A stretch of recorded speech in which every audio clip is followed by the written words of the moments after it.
Alors aujourd'hui, on va parler de la règle des 33%. Les 33%, c'est quoi? C'est le fait que quand vous allez faire un emprunt immobilier, vous voulez acheter une maison tout simplement, la banque va vous prêter à hauteur de 33% de votre taux d'endettement. C'est une généralité, après il y a des exceptions, hein, mais la norme c'est ça. Alors c'est quoi? Comment le calculer?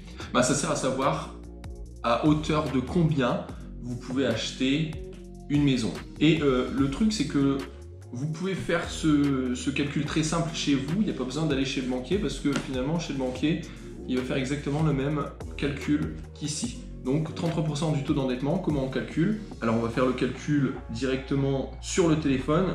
Admettons, moi je gagne 1500 par mois. On fait x33 divisé par 100, c'est-à-dire que vous pouvez aller à une mensualité maximum de 495 € par mois. Ça veut dire quoi ça? On ne peut pas se contenter de cette simple information. Là, nous allons aller sur meilleurtaux.com. Donc 495, on va le rentrer en mensualité, 495. Hop, c'est-à-dire que vous allez pouvoir emprunter un petit peu plus que 100 000 € sur 20 ans. Si on prend sur 15 ans, on est à 79 000 €. Et si on monte à 25 ans, généralement, pour une RP, une résidence principale, actuellement, hein, en 2021, c'est ce que j'ai fait en début d'année, vous pouvez aller à maximum 25 ans. 25 ans, c'est-à-dire que vous pouvez emprunter 117 000 €. Ça, c'est outre le fait que vous avez éventuellement une épargne. Si vous avez une épargne de, je ne sais pas, 10 000 € par exemple, vous rajoutez 10 000 € à cette somme et en gros vous pouvez taper dans une maison à 127 000 €. Donc c'est super intéressant de savoir ça. Et finalement il n'y a que à avoir sa calculatrice et meilleurtaux.com, c'est gratuit. Vous savez quoi rechercher comme bien, quelle fourchette de prix vous pouvez chercher, quelle fourchette de prix vous pouvez viser quand vous êtes sur Le Bon Coin par exemple, ou n'importe quel site de petites annonces. Pour un couple par exemple, eh bien, on additionne les mensualités. On revient sur la calculatrice, par exemple, monsieur gagne, je ne sais pas, 1500 et madame gagne, je ne sais pas, 1800 € par mois. On est à 3300. 3300, on fait x 33 divisé par 100. On arrive à une mensualité, donc un taux d'endettement à 33% de 1089 €. On va le rentrer sur meilleur taux, 1089 €. Si vous voulez investir sur une durée courte, vous dites vas-y, maximum 10 ans, balèque parce qu'après c'est trop long. 10 ans, on est sur une maison à 122 000 €. 122 000 €, c'est sur 10 ans avec un taux à peu près à 0,65. Au maximum, sur 25 ans, vous pourrez emprunter 258 000 €. Et ça, c'est cool.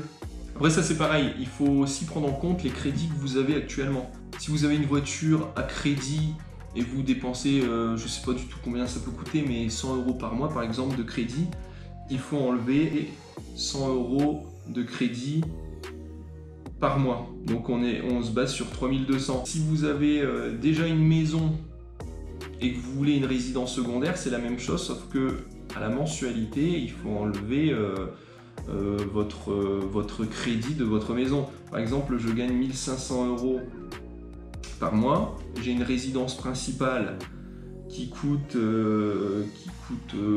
par mois, je ne sais pas, on va dire 600 €, moins 600. Ça veut dire que je me base sur un salaire net, enfin une rentrée d'argent nette de 900 €. Parce que j'ai 1500 qui vient dans mon compte, mais j'ai aussi 600 de crédit qui part dans ma RP. Donc on est sur 900. 900, on fait tout le temps la même. La règle des 33%. On est sur 297. On revient sur meilleurtaux.com. 297, on rentre. Et on va, admettons là, vas-y, je tape, je veux m'offrir la maison la mieux, la plus chère, 25 ans. Je ne vais pas aller très très loin parce que je pourrais emprunter 70 000 euros. Donc si vous avez de l'apport, c'est cool parce que vous allez pouvoir augmenter, mais voilà, c'est bien parce que ça donne un ordre de grandeur de ce que vous pouvez emprunter par mois. À l'inverse, si vous êtes en location et que vous voulez acheter votre résidence principale, le loyer que vous dépensez n'est pas pris en considération étant donné que, aux yeux de la banque, vous n'allez plus payer votre loyer quand vous allez être dans votre nouvelle habitation et donc c'est pas pris en compte. Si vous avez 1 500 € de salaire avec 600 € de loyer, les 600 €, c'est pas pris en compte. Et dernière chose aussi, la stratégie généralement quand vous achetez une maison pour y vivre en résidence principale, la stratégie c'est d'avoir la durée la plus courte pour avoir les intérêts les plus bas possibles.